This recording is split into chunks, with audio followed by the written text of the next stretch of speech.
नमस्कार दोस्तों आज जिस स्टॉक की चर्चा मैं करने वाला हूं उस स्टॉक का नाम आपको आपकी स्क्रीन में दिख रहा होगा।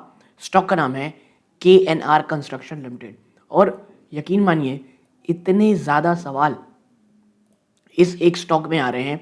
इस स्टॉक के ऊपर मैंने लास्ट टाइम वीडियो लगभग 3 हफ्ते पहले ही बनाया था। जी हाँ, माफ़ कीजिएगा, 3 हफ्ते नहीं, KNR कंस्ट्रक्शन मैंने 2 महीने पहले वीडियो बनाया था।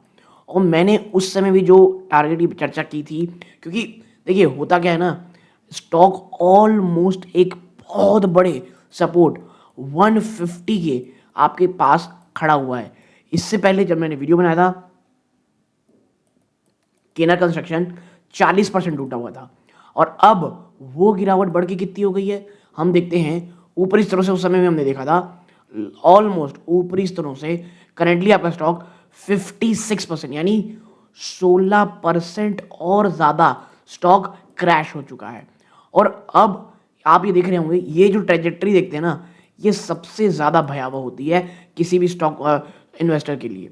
और देखिए, जब ये बहुत बड़ा आप कह सकते हैं सपोर्ट जोन चल रहा था, जब तक चीज़ें बहुत अच्छी थी, नीचे 200 ऊपर 250 यही चीज़ चल रही थी। जैसे ही इतने लंबे, देखिए जब इतना लंबा कंसोलिडेशन होता है और स्टॉक अगर 250 को तोड़ता तो सीधा 300 से 350 जाता वो, बट इसने जैसे ही 200 तोड़ा, देखिए सीधा 150 रुपये में आया है। और इसमें बहुत सारे फैक्टर बाजार के भी हैं। ओवरऑल जो इंफ्रा के स्टॉक्स हैं वो बहुत बुरी कदर टूट रहे हैं। तो बहुत ज़्यादा रीजंस होते हैं एक स्टॉक के गिरने के। हाँ, केनर कंस्ट्रक्शन में कौन सा वो सबसे बड़ा रीज़न है? और क्योंकि अब ऑलमोस्ट 60% तो आपका स्टॉक टूट चुका, तो क्या इस 60% गिरावट के बाद कोई एक रे ऑफ होप दिखती है? बहुत सारा डेटा, सिर्फ डेटा, आपको जो भी आप कह सकते हैं आप सवाल खोज रहे हैं, माफ कीजिएगा जवाब खोज रहे हैं, आपको इस प्योरली डेटा ड्रिवन वीडियो में कहीं ना कहीं ज़रूर मिलेगा। आपसे बस एक दरख्वास्त है, इस वीडियो को लाइक करें, औरों के साथ शेयर करें, हाइप बटन को ज़रूर दबाएं दोस्तों। और आपको किसी अन्य स्टॉक पर चर्चा करानी हो वो भी ज़रूर बताइएगा। ओके, नाउ KNR कंस्ट्रक्शन देखिए कि सबसे पहला है sharp deterioration in quarterly financial performance. ठीक है, देखिए जो सबसे इमीडिएट और सबसे बड़ा रीज़न है ना स्टॉक की गिरावट का, वो है एक बहुत ही डीपली डिसअपॉइंटमेंट फाइनेंशियल रिजल्ट जो अभी भी इन्होंने क्वार्टरली रिजल्ट दिखाए थे Q2 में। क्या क्या हुआ भैया? पहला, बहुत बड़ी गिरावट प्रॉफिट्स में। कंसोलिडेटेड प्रैट Q2 में भाई साहब प्लमेटेड, यानी ख़त्म ही हो गए 76 से 82% ईयर ऑन ईयर। और ये जो शार्प श्रिंकेज दिखा ना बॉटम लाइन में, उसने सीवियरली डेंट किया इन्वेस्टर के कॉन्फिडेंस को। भैया जब आपके बॉटम में इतने ज़्यादा तगड़े हिट कर रहे हैं तो फिर आप क्या ही बिजनेस कर रहे हैं? ठीक है, फिर आते हैं कहाँ पे? Significant revenue contraction. Bottom line का भी उतना ही हाल है भैया, लगभग 66 से 69% गिरावट हुई। तो ये प्रोजेक्ट एग्जीक्यूशन में भी मैसिव स्लो डाउन ये बता रहा है। फिर मार्जिन में भी कंप्रेशन आया है। जो स्टैंड अलोन बिजनेस है ना, उसने एक बड़ा मार्जिन कंप्रेशन देखा है, विद जो ऑपरेटिंग मार्जिन है उसमें बड़ी मात्रा में गिरावट हुई है इन रीसेंट क्वार्टर्स। और ये क्या रिफ्लेक्ट करते हैं?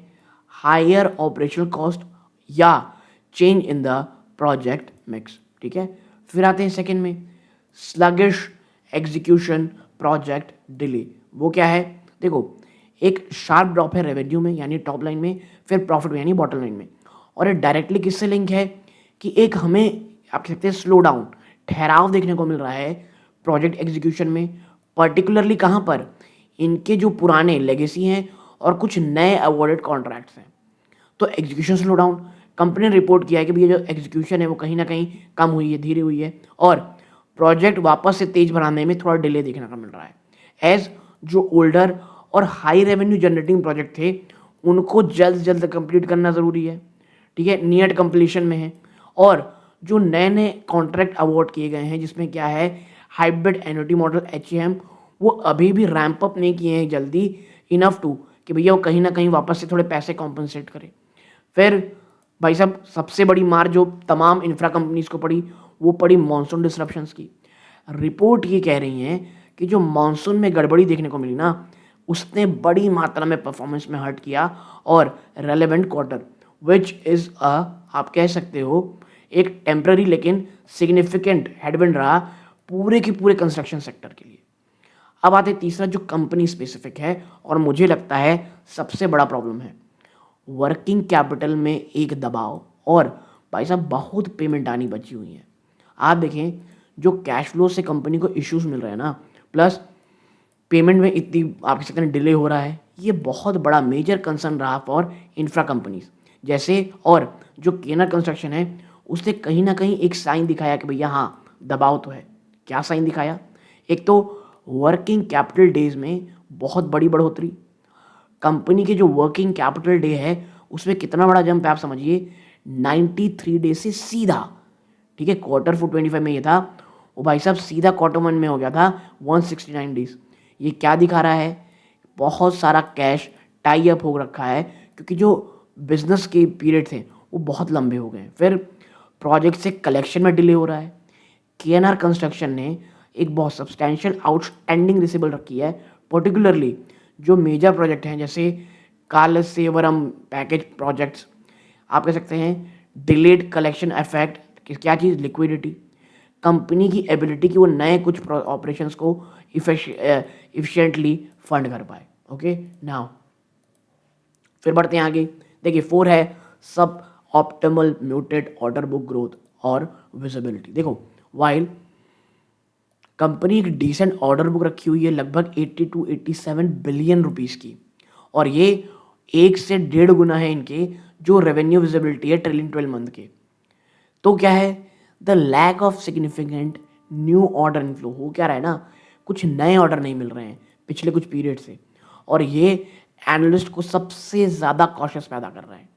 फिर आप देखोगे ऑर्डर बुक आपकी बहुत कम है, जो गाइडेंस है रेवेन्यू की उसे वापस रिवाइज करके डाउन ट्रेंड कर दिया गया for the current fiscal year. और फिर एग्स the executable portion of the existing order book, ये एंटिसिपेट से भी कम थी, ये बड़ा इम्पैक्ट की नियर टर्म प्रोजेक्ट में। फिर सबसे बड़ा NHAI बैन एक और आया, ये टेम्प्रेरी है। इस साल की शुरुआत में क्या हुआ, या पिछले साल आप कह सकते हैं इसी का समय था, कंपनी ने फेस किया एक टेम्प्रेरी बिडिंग सस्पेंशन NHI से, अ मेजर क्लाइंट जो एडवर्सली अफेक्ट किया इनके ऑर्डर फ्लोज को। NHI इनका बहुत बड़ा क्लाइंट था, ऑल दो ये इशू अब कहीं ना कहीं सॉल्व हो दिखाई दे रहा है, बट टेम्प्रेरी ये बैन लगा था।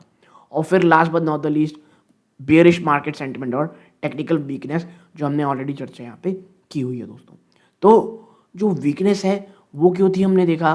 फिर आप देखिए कंपनी 50 वीक लो में ट्रेड कर रही है, कंपनी का जो आप कहते हैं हाई और अभी इसमें ट्रेड कर रही है 5 डे 20 डे 50 डे 100 200 डे तमाम मूविंग एवरेज के नीचे ट्रेड कर रहा है, प्लस BSE के इंडेक्सेस से भी नीचे परफॉर्म कर रहा है। तो आप समझ रहे होंगे ना कि कंपनी कितने ज़्यादा एक बड़े उतार चढ़ाव से गुजर रही है दोस्तों। तो क्यों है गिरावट, क्या तमाम रीजन हैं हमने चर्चा की। अगर ये वीडियो अच्छा लगा हो, क्योंकि देखिए जब तक क्वार्टर 2 के नंबर क्वार्टर 3 के नंबर नहीं आ जाते तब तक मैं कहूँगा कोई भी ये कह पाना कि भैया आगे क्या करना है, कंपनी क्या कह रही है, ये मुझे उतना सही नहीं लगता। ओके, तो एक बहुत छोटी लाइन केनर कंस्ट्रक्शन के ऊपर करनी थी ताकि आपको समझ में आए कि एक गिरावट का मेन रीज़न क्या है। अब दोस्तों आगे बढ़ने से पहले आपकी स्क्रीन दिख रहा होगा मात्र 16.5% ऐसे व्यूअर हैं जो हमारा वीडियो दे रहे हैं, चैनल सब्सक्राइब कर रखे हैं। आपका दिल से धन्यवाद दोस्तों कि आप हमारी भले ही बहुत धीरे चलती हुई लेकिन इस जर्नी में हमारे साथ हैं। और अगर आप इन 83.6 में से हैं, आपका धन्यवाद दोस्तों कि आप हमारा वीडियो देखते हैं, बट प्लीज़ चैनल को ज़रूर सब्सक्राइब कीजिएगा। आपके लिए भले ही बहुत छोटी बात होती है ये, बट इससे हमारे चैनल की ग्रोथ होती है, हमें बहुत मोटिवेशन मिलता है। नाउ आपको किसी अन्य स्टॉक में इसी प्रकार की चर्चा करानी हो, उस स्टॉक का नाम बताइएगा, मैं कोशिश करूँगा उस स्टॉक के ऊपर वीडियो लाने की। देखिए होता क्या है, मैं जब थोड़ा बहुत ज़्यादा ऑलरेडी पेंडिंग स्टॉक होते हैं तो आपके स्टॉक के नंबर आने में थोड़ा समय लग जाता है। हाँ, अगर ऐसा स्टॉक हो जो बहुत ज़्यादा टूट चुका हो, बहुत ज़्यादा क्रैश हो चुका हो, उसकी चर्चा आम में आप कह सकते हैं ऑल वीडियोज़ में नहीं हो रही हो, प्लीज़ मुझे बताइएगा, मैं उसके ऊपर ज़्यादा एंथुसियास्टिक रहूँगा बनाने में। नाउ अब बढ़ते हैं आगे कि भाई ये जो आप अगर आप कंक्लूजन देखोगे ना, समरी, तो जो स्टॉक की गिरावट है ना वो सीधा उसका कारण है एक सडन और बहुत ही मैं कहूँगा गंभीर सीवियर स्लो डाउन देखने को मिल रहा है प्रोजेक्ट एग्जीक्यूशन में, जिसके कारण एक बड़ी मात्रा में आपको गिरावट देखने को मिल रही है, चाहे वो रेवेन्यू टॉप मॉडल हो, टॉप लाइन हो या बॉटम लाइन हो। ना अब एनालिस्ट क्या कहते हो, देखो एनालिस्ट क्या कह रहे हैं, करेंटली प्रोजेक्टिंग फॉर कंस्ट्रक्शन। तो देखो यहाँ पे आपको मिलेगा कि जो कंसेंसस टारगेट प्राइस कितना है 196, ठीक है। यानी एक चीज़ तो समझ लो भैया, KNR अब 200 रुपये को तोड़ करके ऊपर जाना, ये बहुत बड़ा टास्क है KNR के लिए। अब छोटी मोटी बात नहीं रह गई है, क्योंकि जिस दिन से 200 टूटा नीचे गया, 200 एक बहुत बड़ा रेजिस्टेंस बन चुका। एवरेज रिकमेंडेशन या तो होल्ड करो या न्यूट्रल है। अगर 16 में से 18 एनालिस्ट जो हैं स्टॉक को कवर जो कर रहे थे, उसमें एक देखिए ये जो रहता है ना, ये AI जनरेटेड रहता है। तो यहाँ पे मैं जो टारगेट की बात कर रहा रहता हूँ ना, इवन कुछ जो इन्फॉर्मेशन रहती है वो भी AI ही जनरेटेड रहती है। बट होता क्या है, उसे 2-4 बार चेक करना पड़ता है, बट फिर भी अगर कुछ गलती हो जाए तो आप बता सकते हैं। नाउ एक साल का मैक्सिमम टारगेट है 260 रुपये, और मैं बता दूं मुझे नहीं लगता ये जाएगा 260 रुपये, टू बी फ्रैंक। और जो लो है वो 129 है। तो आप समझिए एनालिस्ट खुद ही कितने ज़्यादा बटे हुए हैं, देख रहे हैं आप। और मैं इसीलिए कह रहा हूँ कि पहले KNR को 180 से लेकर के 200 के, मैं बता दूं इस रेंज को तोड़ना KNR के लिए भी बहुत टफ है। और अगर अगर कहीं 150 टूट करके नीचे चला गया KNR, तो भैया भूल जाइए, स्टॉक बहुत अल्ट्रा बेरिश हो जाएगा, ठीक है। तो ये चीज़ें हैं टारगेट्स की।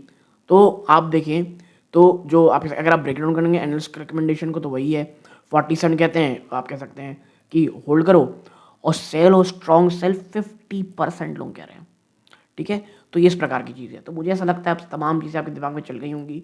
हाँ, जो लोग 200 रुपये के ऊपर स्टॉक में है ना, मैं बता दूँ चीज़ें बहुत ज़्यादा, मैं कहूँगा थोड़ा रिस्की हैं। अगर Q3 में कोई अच्छी खबर नहीं आती है तो स्टॉक थोड़ा परेशान रहेगा, ठीक है। तो 200 रुपये के ऊपर जाना KNR के लिए एक बहुत बड़ा टफ टास्क है, ओके।